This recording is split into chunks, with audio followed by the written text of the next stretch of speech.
Olá, como vai? Tudo bem? Estou aqui gravando e compartilhando com você meus comentários, escrito por mim e alguns colegas. Dessa vez, em parceria com outro colega.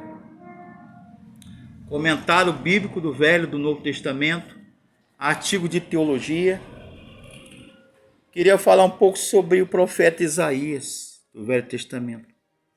O preparo para o serviço é o título do estudo e do comentário. Isaías 6, de 1 a 9. O profeta Isaías, ele teve uma visão registrada em Isaías 6, de 1 a 9. No ano em que o rei Uzias, rei de Judá, morreu, com frequência, dificuldades, tristezas, perdas, leva-nos a ver Deus e a conhecê-lo melhor. A morte do rei Uzias representou um tempo difícil para o reino de Judá e seus habitantes, incluindo o profeta Isaías. Você vê no capítulo 6, Isaías falando o rei, no dia do reinado do rei Uzias, eu vi Deus assentado num alto e sublime trono. Os serafins, os anjos, os arcanjos adoravam aquele que estava sentado no trono, que é Deus. Eles voavam e diziam: Santo, Santo, Santo é o Senhor. Um tempo difícil. Isaías, o profeta, viu o Senhor e temos a tendência de reclamar quando passamos por circunstâncias difíceis. Mas muitas das vezes tais experiências resultam em crescimento espiritual e amadurecimento, porque passamos a confiar mais plenamente em Deus. A oportunidade de conhecer melhor Deus valoriza muito essas provações.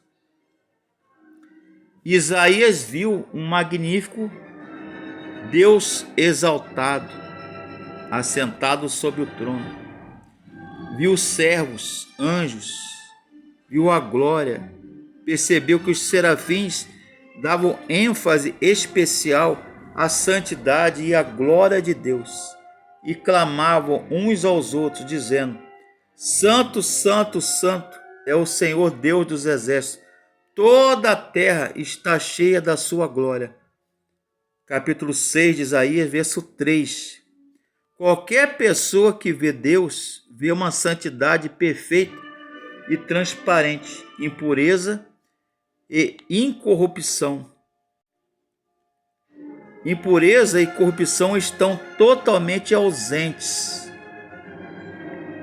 Isaías viu a si mesmo, como um homem impuro que habitava em um povo de impuros lábios, um povo pecador, um povo de impuros lábios. E a visão, Dwight Moody, ele fala sobre essa passagem no comentário.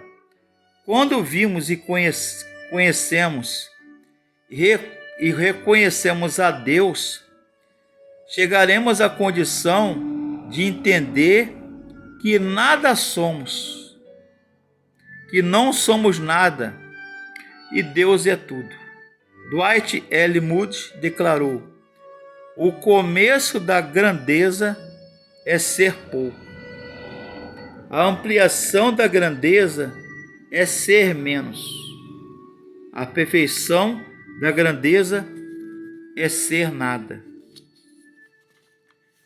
Como Jesus disse, e como João Batista disse: convém que ele cresça e que eu diminua.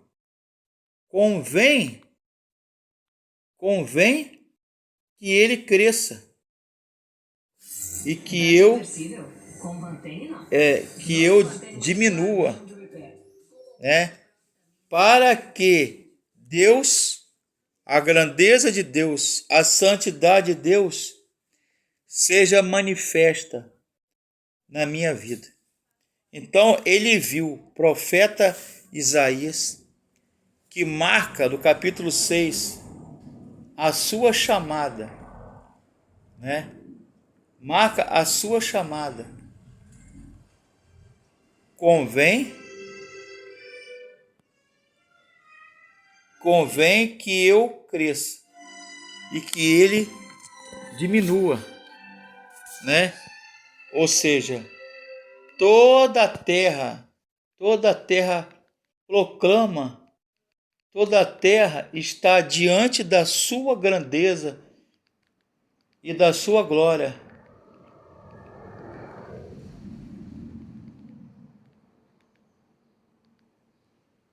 Toda a terra.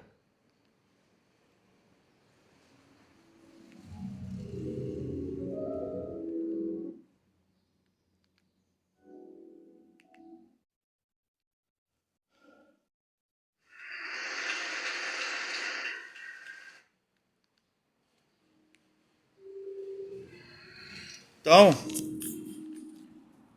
toda a glória, toda a grandeza, toda a majestade de Deus está diante de nós. Impressionado com a santidade, a justiça, a glória de Deus no trono e a grandeza de Deus purificando, ou sendo purificado pela sua graça, pelo seu amor benfazejo, Isaías o profeta estava em condições de ouvir o chamado de Deus. Depois disto, ouvi a voz do Senhor que dizia: a quem enviarei e quem há de ir por nós? Isaías 6:8. Deus jamais deixou de chamar, nunca deixou, isto é, de chamar em sua grande obra. Sempre há um trabalho para todo pecador purificado, que reconhece o senhorio, a grandeza, a majestade de Deus. O problema reside em não estarmos em condições de ouvirmos o chamado de Deus, né? Recordo-me das palavras de um poeta, de um escritor e autor cristão espanhol, que escreveu em certa ocasião: se Deus fosse homem, estaria ronco de tanto ilamar. Perdoe-me o meu espanhol.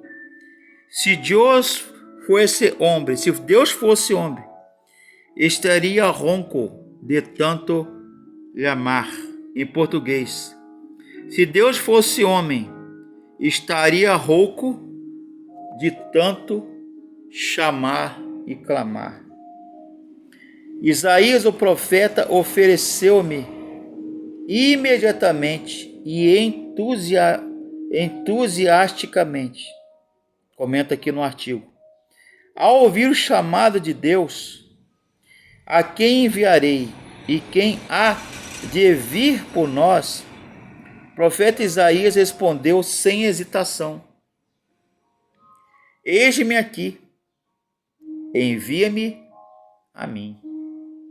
Isaías 6:8.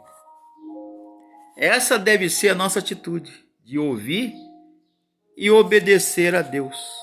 Mas via de regra, meus irmãos, minhas irmãs, lamentavelmente,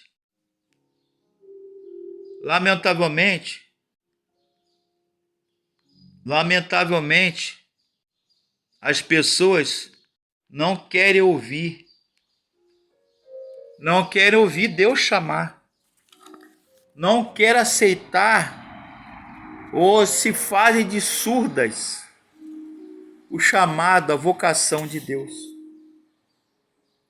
Lembre-se, isso ocorreu depois de Isaías ter visto Deus. Sempre acontece deste modo. Quando vemos e conhecemos a Deus, então também